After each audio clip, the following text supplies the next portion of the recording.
really put Viper and Delight in awkward spots from the get-go. So do you try and get rid of some of that early aggression or even take it for Viper early himself so that then he can have a bit more control? But there's just so many question marks, because even down to things like the Aurora, more than likely still going to be open. Is that something a Hanwha want to try and facilitate here? All right, well, we've got the Skarner and Nidalee banned away, targeting the jungle here. Maokai, there's another jungle ban for you. The Yone and Jax banned out by Gen.G, and then the Ziggs removed from the pool by HLE. So let's see what they want to go with first here with that Aurora, like you're talking about, still open. I think it gets slammed here, steal it away. Because if you don't, you know Gen.G are going right back to it. Yeah. Oh, okay, never mind. They're going for the Smolder instead. I gotta believe it's gonna be a Kiin Aurora again then. And then you're kind of looking at jungle too here, since jungle has actually taken a lot of the bans as well for Canyon. Yeah, it feels like the Nocturne again. This seems to be the combo that they want to work with, which is throw down the Aurora ult and then just jump on whoever's stuck in it. But now, what do you try and respond here with? Is it going to be the Sejuani, just Peanut going back to basics? I mean, I really liked the Nocturne for Canyon in the previous game, right? Like, I thought that that was huge, the way that they were able to get those advantages with it offensively and defensively. But there you go, Dagda, you're right on the money. They're going back to basics. They're going back to Sejuani for Peanut. Yeah, and it looks like the Gnar are going to be the answer. And I think this was a good shot. You could have some control in the lane and being able to contest at that range in the matchup, but it also meant when we got into team fights for game number 1, you could have that big engage to follow up a Peanut or even threaten when Aurora went for these big plays. So now it's just is it a Callista Slam, or do we get something different from Gen.G to try and set Peyz up for success? Yeah, a lot of times same again, of course. A lot of times you'll talk to a solo laner and they'll be like, yeah, you know, I'm fine. I can pick this into the matchup. You know, I can pick the Gnar into the Aurora and it's fine. But the rest of your team are the ones that pay the price later because of the team fighting impact of the champion. And so it's, you know, it's a lot on like Viper to deal with that and Zeka to deal with that. And with him being on the Smolder now, definitely is going to be such a heavy target. But Gen.G, they came into this one with a very clear game plan and they are not deviating. Now, what I'm really curious about for this game, and we'll learn a little bit more about potentially the answer to this question based on the last couple of picks. Last game we were talking about how Gen.G had all these dominant lanes, right? They were ahead in every lane in terms of farm, but yet we saw no lane swap. I feel like if you're looking at that Aurora again, if you're looking at a potential problem where you could be behind in multiple lanes, I'm expecting to see it. I don't want to see it, but I'm expecting to see it. Yeah, I think so as well, and especially since we're probably going to get Jhin ban coming through here. Oh, actually going to be the Kai'Sa. Okay, so I thought they'd go for the Jhin ban to try and alleviate that from Viper as another kind of threat or setup. I think you end up in a spot where you can go for the same plan of hit the Mega Gnar level 2 as Doran, then TP down and still have your effect where you get to control that and come out with an early lead like we saw in game number 1 for Hanwha, whereas Kiin just end up getting a little bit pushed out of the lane in that initial play. All right, Ashe, Callista, Ezreal, Kai'Sa, 4 bans, 4 marksmen in the second half of the draft. Let's see what Peyz wants to go with here. Already have the Aurora and Ahri, the AP solo laners, combined with that threat of the Nocturne for the engage and the incredible utility of the Paranoia. Expecting our supports to go for big, heavy engage, just like we've been seeing so far throughout the series as well. And all right, that's what they're going to go ahead and lock in first, put some priority on that Leona. Now, HLE, like, they could... I mean, I guess they could deviate a little, but they already have the Smolder for mid too, so honestly, it's probably just going to be a straightforward team fight from them. I think that's why we didn't get the AD carry lock in, because if it was Jhin, I think you'd be comfortable send Smolder to the bottom side of the map, and that's why they went for the support pickup first. And then if not, well, then you could slam something like an MF and play for with the Leona, play this hyper aggressive lane in the bottom side. So it kind of forces the Smolder in towards the mid lane, and now it's the Varus lock in to try and counteract it. But that's a lot of dive again for this Varus, and we kind of saw Peyz struggle with it in the game number 1, but at least the Renata paired alongside it gives at least a little bit of that pushback. Right, you're talking about a lot of dive. Renata, one of the greatest anti-dive champions you can have, with the bailout to save the dive target. Hostile takeover, we already know how effective that is. Even the handshake just does wonders at being able to stop that forward motion from the enemy divers. Yeah, I guess the other option I was kind of considering would be like a Xayah Rakan or something. For them, because then you have the Xayah option for actually dealing with the dive. But since it was red side Gen.G, they kept their pick hidden here for the end, and we're gonna have the Twitch range coming in. First Twitch of the tournament. You get the sneaky Twitch plays in addition to the map control that Gen.G have been able to set themselves up with, and the coverage of a Nocturne does seem even scarier. Yeah, that's what I was gonna say. The fact that you've got the invisibility of the Twitch and then this long-range engage coming through from the Nocturne, plus even an Ahri, the potential for the invisibility from the Aurora. This is a horrible game to try and play against this comp from Gen.G. But I will say it gives less control to Gen.G when it comes to the mid lane, and also then, mid lane in that mid game with the AD carry matchup, and even in the lane phase as well. So I think you have a bit of an answer here for Hanwha to play through that bottom side and scale into that late game, whereas they just couldn't get any sort of wiggle room in that last game number 2. And I gotta say, after seeing the drafts here, I am favoring the Gen.G side. Not only do I like the late Twitch here to be able to pull off the sneak plays and the roam plays. Win rate Twitch is the pick here in this deciding game for who's going to quarterfinals now and who's got to keep fighting as we move forward in the Swiss stage. Oh, he's HLE hiding. back on the blue. Oh, he's already there. Peyz just creeping around. All right, nothing to be found. I thought he'd open up, but they didn't want to give away too much. Now Peyz will just kind of wander away from this one. But I do think the downside of Twitch is that you don't have as much push in the lane when you look at comparative, especially the Hail of Blades on this Varus. Looks like it will be Poke Varus that we're going to get as well. So Cooldown on his Q should be up. They could go again. I don't know how heavily you want to go on this though. I think it is just to try and spot out a potential lane swap again, maybe, but I don't think you want to hyper aggress here.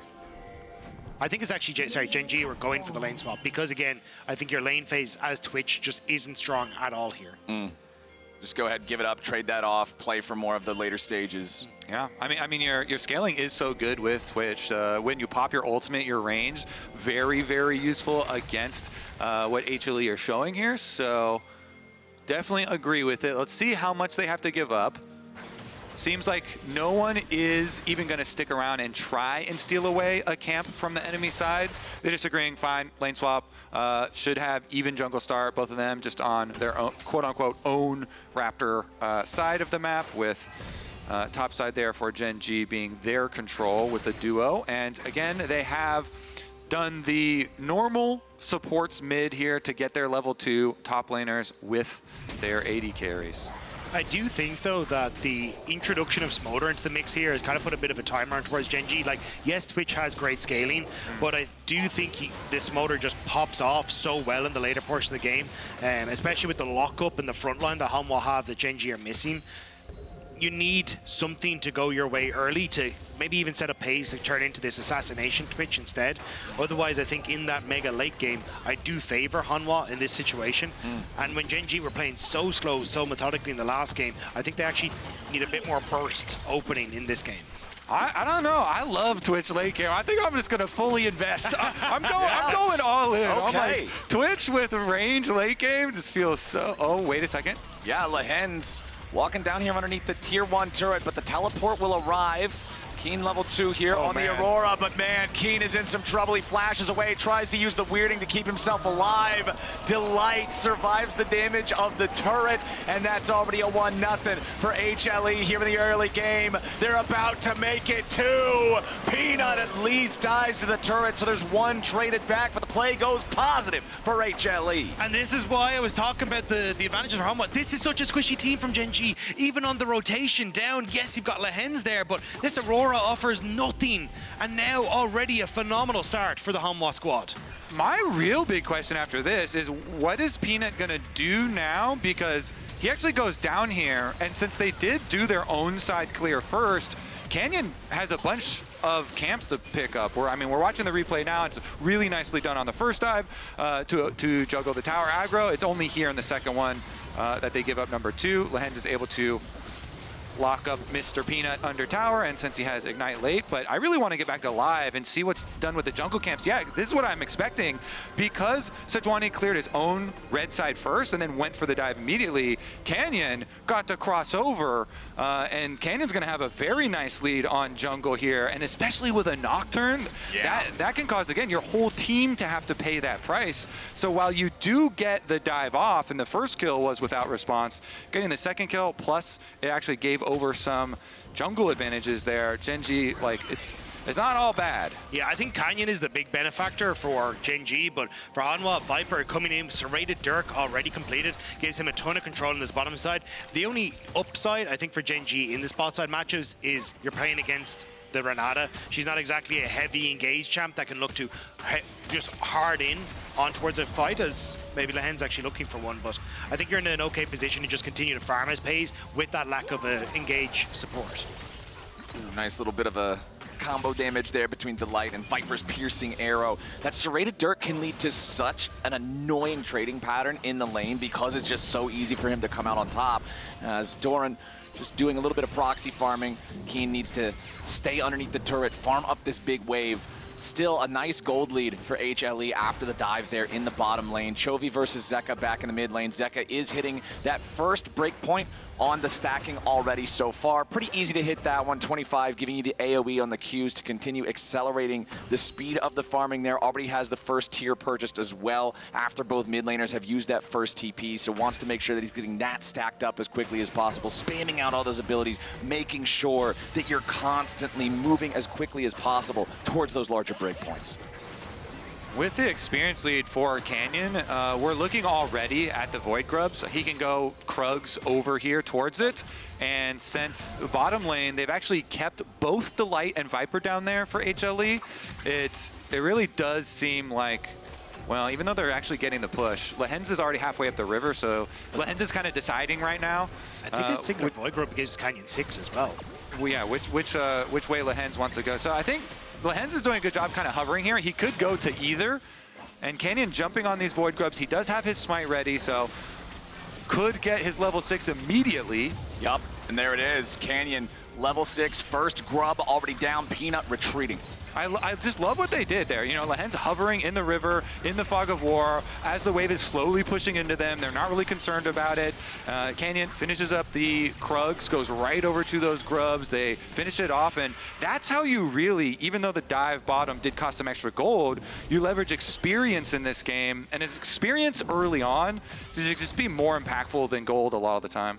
I mean, when you think about it, a champion leveling up gets, what, 300 to 400 gold in stats? Just having the extra level, boom, you're making up for that difference in gold as long as that champion's involved in the scrap. I feel like especially for junglers, too, and junglers like Nocturne that can then affect the rest of the map. So we'll see what he does with his first ultimate.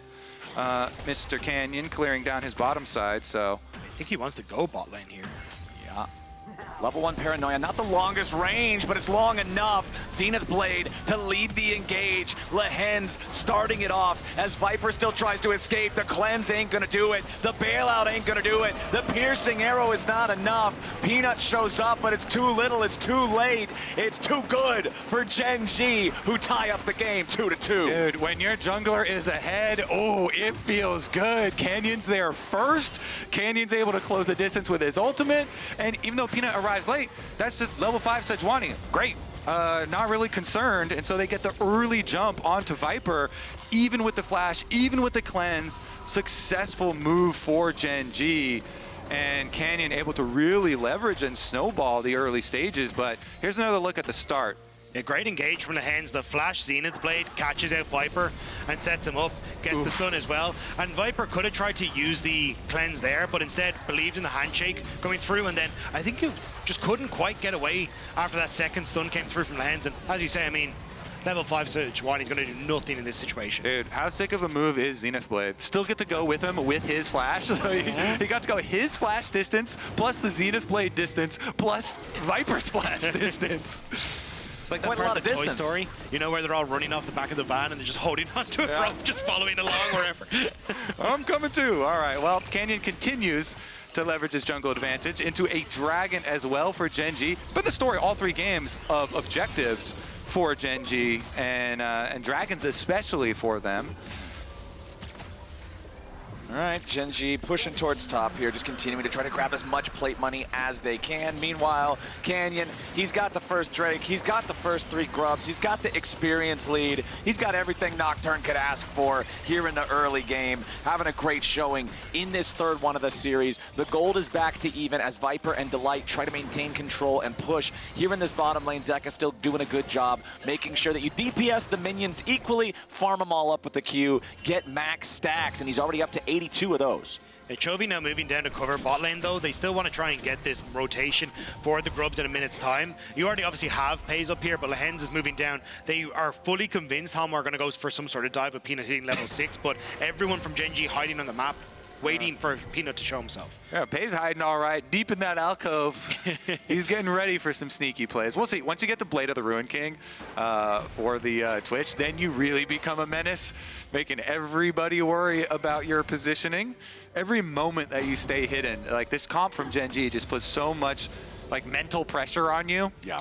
Everybody worried about the picks. I feel like there's so many champions we say that about. Yeah, once you get Blade of the Ruin King, you're good, dude. Just get in there. It's a good first item. Yeah, this seems like a pretty solid item. If it synergizes with your champion, I feel like that champion's doing pretty good.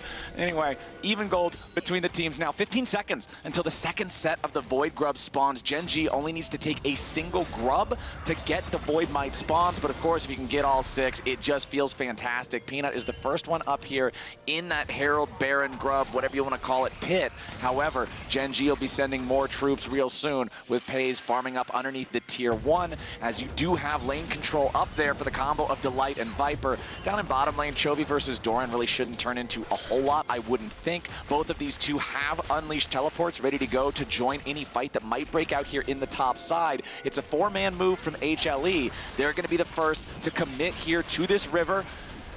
If Canyon can steal away even a single grub, that's all they need. He flies into the middle of everybody. The solar flare coming down over the top, but Canyon is already dead. A nice hostile takeover fired back in, but Viper now dies as Peyz takes him out. Lehends drops to Doran, and Peanut has to flash back over the wall. Chovy has finally joined, and Doran has to try to get away, but a double kill back over to the Twitch. He is hiding no longer, and Gen.G, they'll go 2 for 2 with HLE, but the grubs are still on the menu, and they're looking good for Gen.G. It looks so good to start off with from Hanwha. Delight, a terrific ultimate across the team, buying that space for Viper. And even with the teleport quicker from Doran, it nearly went their way, but Gen.G, they outplay on the fight, and it's a double kill for the Twitch. Twitch, Peyz getting so rich off this play, and the reason it looks good at the beginning is because they also started before Peyz is even there, a couple of seconds, so that means Canyon down already, and as you say, the Renata ultimate going over the other two, but once Peyz does arrive, he just burns the back line, and he annihilates them as everyone's trying to get away. He was able to grab that red buff, and then continually double burn them down, that plus the poison, and now you are in a situation where you have all of the Void Grubs, all 6 of them, plus you got the early Dragon as well. It is, again, just so much objective control for Gen.G, plus the huge threat of all the money going into the Twitch, who just funded that Blade of the Ruin King we've been dreading. And for Doran, I could understand where his head was at, was like, hey, if I go hyper-aggressive on towards Chovy in that bot lane, he can't TP to the fight. I'm about to go mini Gnar. I haven't got that mega Gnar available for this next fight. And as he TP'd in, he just wasn't as big of a factor as you traditionally would expect from a Gnar in those engages, and Gen.G do a really good job. And as you say now, Twitch 3-0. I wanted to see this game blow open early, and Gen.G have done exactly that by getting this Twitch so far ahead. Okay, so the interesting thing I'm looking at here, nearly synced up timers. Whenever we have this state in a game of League of Legends, I'm always so curious as to how the teams are going to play it out. Because Rift Herald's a big one. Everybody always loves fighting over the Herald, but that Drake is going to be spawning just 10 seconds prior. Do you bother committing for the Drake if you know your opponents are going to just zerg the Herald? That's what I want to see. I do. Okay. I'm taking that Drake every day of the week. That is mine. I'm going to keep stacking, because then you think like a true jungler. You think about what it's going to do for you in a little bit of the long term, not the immediate future. Like, okay, fine, you know, if a Herald is going to like get you an outer tower or something, but the Drake is going to give you the possibility of drawing the opponents out onto the map, where then you get to use Nocturne, Twitch, Ahri, Aurora for all of this pick potential, Leona even. Oh, dude. Like, yeah, look, wow. you can't go anywhere on the map. It's going to be somebody from Gen.G jumping out. Canyon has Oh, ult. no. Yeah, Canyon's about to Gnar, ult, though. It's a good yeah, rush. Yeah, Gnar saves him there. You just cast the wall up, transform immediately on the spot. If that Gnar bar would have been just even slightly shy of it, that is an easy kill for Canyon. But very fortunately for Doran, he gets away from it, stays alive to see another day, as Gen.G, again with control of the mid lane, gonna push that wave up, rotate into the bot side river, rotate towards the Drake that Kobe's talking about. You wanna use to bait them into these open fights. First turret dropping at the same time. You can see the information on the top of your screen as we just now crest the moment where the turret plates are gone. It's a 5-3 plate advantage for HLE, but Gen.G pretty much making up for that difference in golden plates by grabbing the first turret 30 seconds before HLE can respond in the top lane with Zeka's Smolder, and now the second Drake goes the way of Gen.G as well with the gold dead even, and Zeka at just past that second breakpoint here, 145, only needed 125 for that second transform, so still stacking forward, and I feel like he's gonna need to hit that ASAP to make sure they're staying on pace with this scaling Twitch. Yeah, certainly is. I mean, going with the Sojin for the super cooldown reduction, so you can just try and stack there. As well, HLE, again, we mentioned it last time, but when they are down on the map, they're usually going to just instantly not try and waste time and go for their counterplay on the other side. And they're like, fine, we'll take our consolation prize, we'll get that top tower, we'll keep ourselves competitive in gold at least, we'll try and build ourselves up so that at least we can have the hope of our dream comeback fight.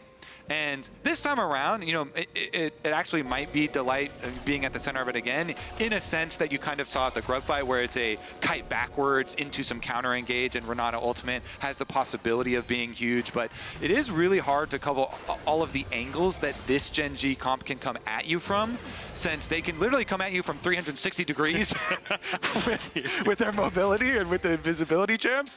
And so as the map opens up and those outer turrets go down, you really do have to cover 360 degrees with all of your wards, like warding every flank and trying to clean out all the Gen.G vision and trying to mark every single champion on the opponent's squad. And so you keep yourself competitive in gold for HLE, and then you try and have that big team fight for yourselves to blow up in the game again and show they can do it. And I think a lot of that relies on having the DPS behind Delight's wave, which is going to be from Zeka in this regard. And he needs to be in the side lanes farming. So I'm curious now if Gen.G try to start hitting on towards wherever Zeka is on the map, just putting him behind. You could already see Canyon was sitting down towards that bottom side with Kiin, but now with Hanwha opening up on mid with this Rift Herald, everyone in Gen.G is coming across, even Peyz. Ooh, Glacial Prison, not gonna find a whole lot. You can see they threw it out. They wanted to see if they could catch Peyz by surprise there because the mom summoned up too, but considering it just barely misses, there's not a whole lot of punish, and that's 2 big spells down for HLE, so don't be expecting them to do a whole lot more until those cooldowns are back. And that Herald really well defended by Gen.G as well, so now you get to go back out onto, hey, we're pushing sides, we're trying to play for these picks, trying to make things very awkward for Hanwha on the map, and with 2.5 minutes until Dragon, there's plenty of moments to get push out, maybe shift over towards that top side, or even again look for these plays on towards the overexposed Smolder, who's just down on this bottom side. Like, even look at where Peanut is on the map. All he wants to do is sit here beside this Smolder to guarantee that Zeka can farm without being under any sort of duress. And I think there's a lot of pressure on Peanut's shoulder to be the difference maker in this game. Frontline for HLE, they have the possibilities to completely disrupt the Gen.G game plan. Him and Doran, especially when both of them have their flashes ready, have the possibility to set up their team for success. And you see a lot of their vision invested on the top half of the map with all those control wards. Maybe, there's some sort of like flank route or something there for them to get a little bit of jump towards mid. But currently, Gen.G, they just focus on the other side of the map. Again, always way far ahead of objective spawning. They go so deep, set up their vision, try and keep their dragon priority alive, and keep that threat building. Okay, so Gen.G might have dragon priority in the traditional sense that we think of those words, but Zeka And the rest of HLE's Dragon priority is on these last 30 stacks that they need. He is getting so close to the 225 breakpoint, and I feel like when they hit that, that might be when we get to see HLE punch back a little bit. That might be when we get to start to see what you were talking about earlier with this stronger front line that still has some artillery behind it that could force Gen.G into an uncomfortable fight. But Gen.G have done such a good job this series of continuously stacking Drakes to deny those opportunities for Hanwha to like scale or find ways to open up on the map and trade up in favor of getting Zeka this gold. And again, with this is an Inferno Soul. Gen.G have high rolled to all hell with the souls they managed to get this day. But it does mean that you have to fight them and you have to come at them. And for Gen.G, I think you're pretty happy with that because look at the Smolder, the second item not even completed. We should have it on reset, but it's also a build that comes on much later because you haven't gone for that Triforce to try and hit that breakpoint in the mid game. And Peyz also already has the Hurricane here, so the Twitch just gets to melt multiple targets from a very safe distance with the ultimate and kind of leverage the Nocturne vision even more because you can just be so far out of reach of opponents that you end up getting to free fire in these team fights. And we'll see Gen.G once again. Here they go. They set up way ahead of time and see if they can get the advantage. HLE though, looking to fight back. They've got the brute force. They get their mid lane push first before transitioning into river. I would definitely like for Peanut to be with the rest of the squad here though. Yeah, there we go. Get yourself a tankier member on the front line. And here we go. Peyz is still creeping around on the Twitch. Wants to make sure he can get that chance to open up. Kiin will be the last one to join the rest of Gen.G here in the bot side river.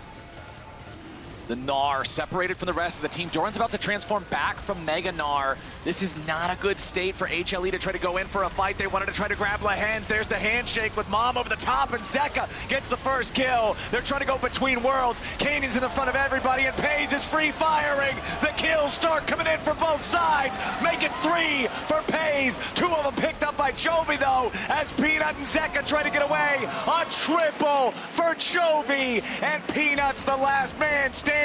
Chovy cleans them up.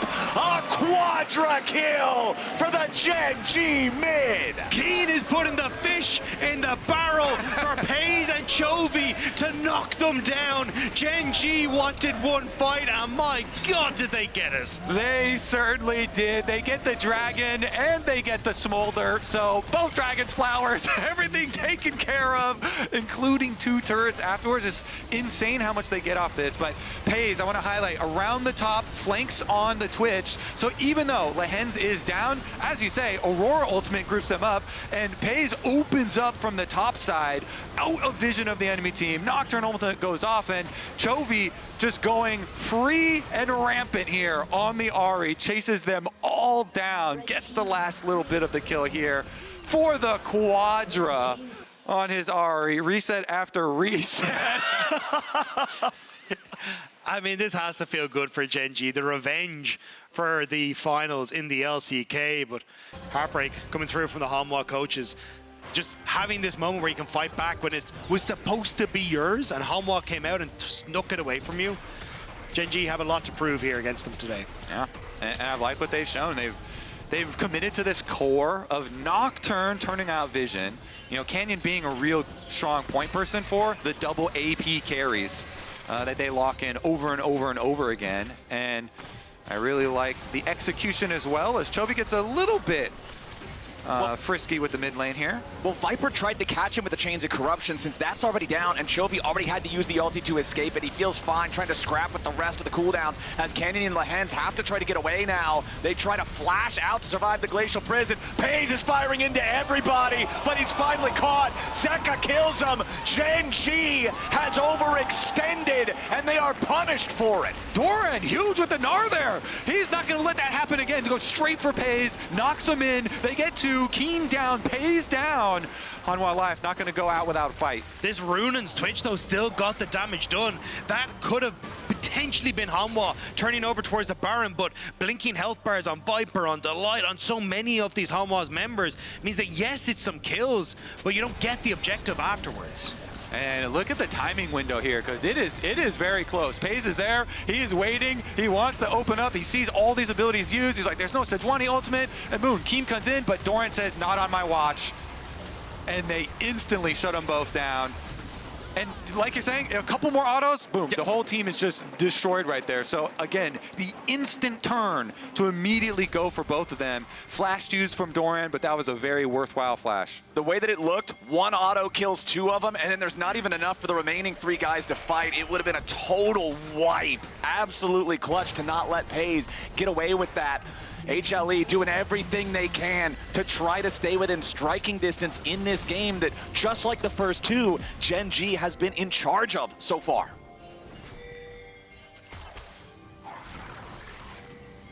So our gold difference powered by AWS, seeing the split here and the way the last ones have gone. This one, of course, as you guys keep on mentioning, that possibility of Smolder continuing to stack up.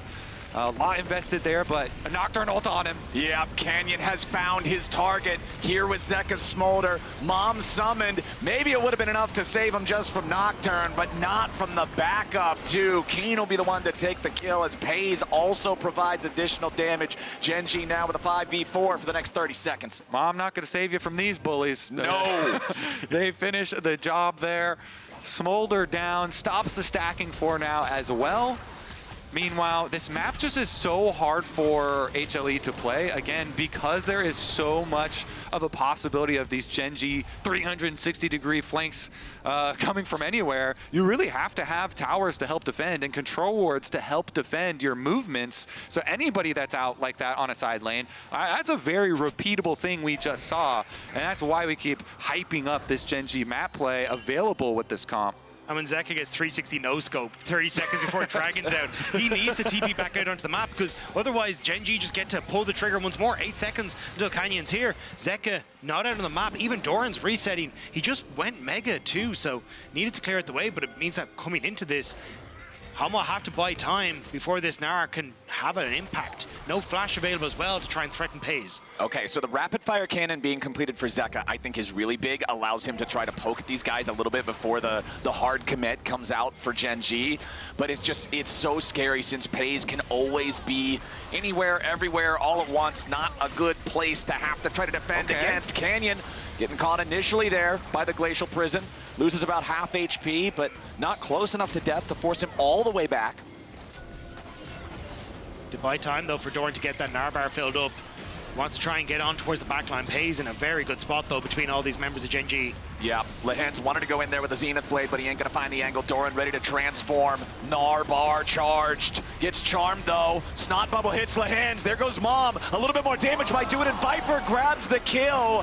The Drake also secured by HLE. Beautiful start of the fight so far, as Chovy can't get anything else done. No charges left in the Spirit Rush. HLE played that wonderfully. The poke is beautiful from HLE, and Viper finds the final snipe there to take down Lehends. They get the dragon, they deny a dragon's soul, and they deliver again on this series. And this is why I think as this game starts to go on, it becomes more and more difficult for Gen.G to play. You don't really have a very tanky frontline that can immediately go into a Mega Gnar, into Peanut. Delight also being able to buy space. It means you can play for these backline threats with the Varus poke, the Mom ultimate across the top. It makes it difficult for Gen.G to find these openings for Peyz if they're not on the objective first. And you don't get time to just stand around there at the fight, because we saw how much damage the poke is going to do. You're going to lose out, win percentages very quickly with every skill shot that's going to land on you, every little bit of poke damage. So the decisions have to be instantaneous to go for. Zeka approaching 300 stacks here, gets away from the charm, but Peyz has already opened up on Viper. Now you gotta be careful, because Delight is about to die too, and Doran's caught between worlds. Chovy and Canyon ready to follow up as the Gnar can't transform in time. Flashing away with a Sterix gauge active, throws a boulder right back to him. Peanut still looking for maybe an angle as Mom comes in, but Chovy's gonna be protected by the shield. HLE lose their AD carry, but nothing more. Hanwha protecting Doran there was crucial, because that would have been Gen.G turn over to Baron. May still look for it as a TP comes back in. Yup. Zeka needs to teleport back into this equation to make things more even for Hanwha.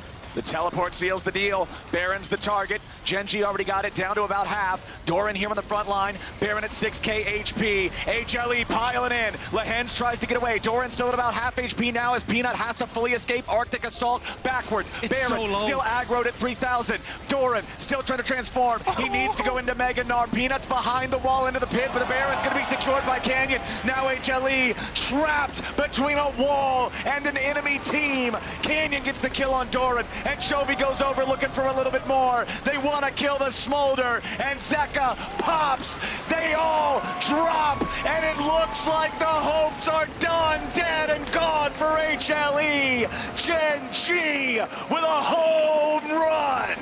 Oh, Canyon clutches the smite, and then Chovy clutches the team fight. Here's another look at how low they get. Poked again inside this Baron pit. Lehends is forced to flash away, and you can see it burning down there, so close to execute range. Baron trying to finish him off too, and then Chovy still full HP on the Ahri. He moves up, and he actually puts so much pressure on the rest of the DPS of Hanwha that Canyon is allowed to stay in on the Baron smite. He secures it, and then Chovy goes in with the rest of his charges to finish it off. What a duo there. Really clutch on the Baron fight, even with all the extra damage that had been received by the rest of Gen.G members. They pull it off. The flash from Canyon was so sick as well, because he gets him out of the pit, went for Doran. I like that. He just, please tell me I'm seeing this correctly. We did come out on top. But yes, Gen.G outplaying in the moment, and now a Baron up a 4,000 Red Bull Baron power play. And a minute and a half until Soul. They just get to keep pushing in these waves, push Hanwha into their own base, and then fall back and collect another prize. And that has to be the nail in the coffin for Hanwha in this series. I gotta respect Hanwha for fighting back, for making this as close as they have, but Gen.G just showing the level of coordination. They know they can trust in Canyon to land those smite secures. They can put themselves in these spots where they're unafraid of HLE's challenge. Even though they've got this level 16 Smolder, even though he's got 325 stacks, Peyz' Twitch, 6, 1, and 5. Highest kill participation of anyone on the team. Yes, it's only by 1, but it's still first place. He's doing great. And that's the thing, we focused a lot on like Canyon and Chovy in that fight, but it was Peyz who assassinated Viper, who got him caught out with Canyon to start off that play that set this whole rigmarole in motion. And it's Peyz that has really been stepping up on this Twitch to find those clutch moments. And Hanwha, you can tell they just aren't used to playing against that potential invisible threat, just lurking in the darkness. Peyz, a rat all along. Able to jump out, make a clutch pick. He's one of us. All right, can they close it though here? Gen.G now with massive lead. Oh, HLE walks way too close to the brush, and there's no way out for Delight with Renata down. That's your big anti-engage mechanism. That's your chance to try to turn it around if Gen.G jump on you, and he's out of the picture. It's an easy Infernal Soul, no contest. This goes over to Gen.G now, and I feel like Hanwha's chances have nearly completely disappeared. Yeah, you're talking about nails in the coffin. They've got the nail gun out, and they're just spamming nail after nail after nail. Yep, that's gonna be new Twitch coming in soon. DIY Twitch. Another one bites the dust, and another objective here. So, who will next? Who will be the next one picked? It looks right now like Doran's gonna be the next one picked. Am I allowed to bet? Is it too late? I think the sure, betting window, no, the betting window is closed on this one. That is it for Doran. 50 seconds on the respawn clock. Peyz just creeping through the mid lane here, invisible, marking that ward that he just saw placed down. Rune and Hurricane makes it so easy to farm up the wave as well. Peyz now with the completed Mortal Reminder should just shred every single health bar on HLE. They're pushing that top lane with Chovy right now. They still don't have a whole lot of super extra power, I guess, to work with through the Baron. It's already dissipated. The Elder's not going to spawn for another 5 minutes, but they don't really need a mega buff right now. They're ahead 8,000 gold. They've got an Infernal Soul. That's a mega buff on its own, as now the Glacial Prison immediately finds Chovy upon teleport, but the counterattack is there. Peyz is hitting everybody. He flashes, he cleanses, and he ends everybody on HLE. Exactly like we said. Peyz on the Twitch. He came into the game with 100% win rate on it. He's gonna leave the game with 100% win rate on it. Gen.G is gonna show HLE that the finals are not the rule, but they are the exception. This squad has controlled the Korean League of Legends scene for a damn long time, and they're showing that they're looking to keep that rolling in Worlds as they punch their ticket to the quarterfinals. The golden road might have been paused, but Gen.G want to make sure Hanwha know that they still deserve to be on top when it comes to the world stage. Incredible showing from Gen.G, getting some revenge against HLE for the LCK finals. Desk, what are we thinking? We're just as excited as you are. By the way, it is so nice to have you here, Captain Flowers. Chovy, of course, you as well, but I could just hear... Not Dagda. Sorry. Not I'm kidding, I'm Dagda. kidding, I'm kidding. Yeah, he's been here. Dagda, Go ahead. I'm sorry. Your old news pal.